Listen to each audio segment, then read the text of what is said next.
Hi hello friends, welcome to my channel. ఈరోజు video ఏంటంటే మా పెరట్లో అయితే ఎన్ని రకాల చెట్లు ఉన్నాయో అయితే ఇప్పుడు నేను చూపిస్తాను. ఇదైతే జామ చెట్టు. ఈ జామ చెట్టు మా పెద్ద బాబు కడుపులో ఉన్నప్పుడు అయితే పెట్టాము మేము. అదిగో చూడండి, అక్కడైతే ఒకటి మగ్గింది. ఇప్పుడనే కాదు, 365 డేస్లో ఎప్పుడు కూడా ఈ చెట్టు కాయలని ఇస్తూనే ఉంటుంది. మేమైతే ఎప్పటికీ తింటూ ఉంటాము.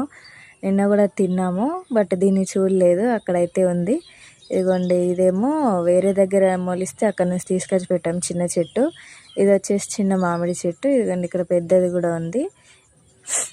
ఇదేమో మల్బెరీ చెట్టు. చూడండి, పెట్టి 2 years అవుతుంది. మండనే తెచ్చి పెట్టాము, కానీ ఒక్క దగ్గర ఎన్నెన్ని కాయలు కాసాయో చూడండి. ఎప్పుడు వచ్చినా నాకైతే మల్బెరీ పండ్లను అయితే ఇస్తుంది. చూడండి, మగ్గి ఉంటాయి. ఇప్పుడు మీకు చూపిస్తాను చూడండి. అదిగో చూడండి ఎంత కాయ ఉందో. ఆ కాక దగ్గర కాయ అయితే ఉంది చూడండి, చాలా ఉన్నాయి కాయలు అయితే. అదిగో చూడండి ఎన్ని ఉన్నాయో. ఇదిగోండి, ఇక్కడైతే మగ్గినాయి కాయలు. చూడండి, నేను చూపిస్తాను. అక్కడ ముడితేనే రాలిపోతున్నాయి కాయలు అయితే. చూడండి ఎంత మంచిగా మగ్గినాయో. చూడండి, అవి ఇక్కడ ఇంకా ఉన్నాయి. అదిగో రాలిపోతున్నాయి, కొమ్మని ఇట్లా అనగానే రాలుతున్నాయి. చూడండి అవి ఎట్లా ఉన్నాయో, మంచిగా ఉన్నాయి. పండ్లు అయితే మంచిగా మగ్గినాయి. చూడండి, అవో చూడండి మంచిగా. చూడండి, అగో ఎన్ని వెళ్ళినాయి. 1 2 3 4 5 అయితే ఉన్నాయి.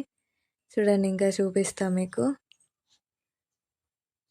చూడండి, అగో ఎట్లున్నాయి చూడండి. ముడితేనే రాలిపోతున్నాయి అసలు కాయలు. చూడండి ఎన్ని ఉన్నాయో.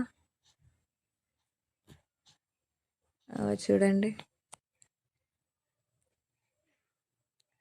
ఒక్క దగ్గర ఎన్ని ఉన్నాయో కదా, మొత్తం కాయలే ఉన్నాయి, ఇంకా పండలేదు. చూడండి, ఇదైతే సపోటా చెట్టు.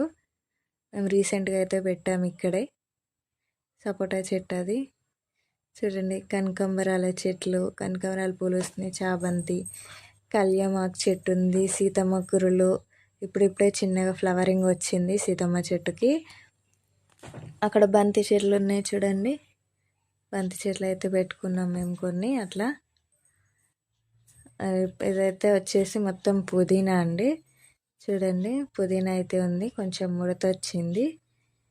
చూడండి ఎట్లుందో పుదీనా. అక్కడ కళ్యామాకు చెట్టు ఉంది ఇంకొకటి, ఇంతకుముందు ఒకటి, అక్కడ ఒకటి, 2 ఉన్నాయి. ఇది ఇంకొకటి వచ్చేసి జామ చెట్టు, అదే మొలిసింది. ఇదిగోండి, ఇక్కడైతే నిమ్మ చెట్టు ఉంది చూడండి, ఇదే మొలిసింది, మేము పెట్టలేదు. పక్కన జామ చెట్టు ఉంది, అదే మొలిచింది, కానీ మొత్తం ఆకంతా పురుగు అయితే తినేసింది. చూడండి, మీకు ఇప్పుడు సీతాఫలం చెట్టు అండి ఇది. చూడండి, కాయలు అయితే కాసాయి, బట్ ఇంకా పండలేదు, ఇంకా టైం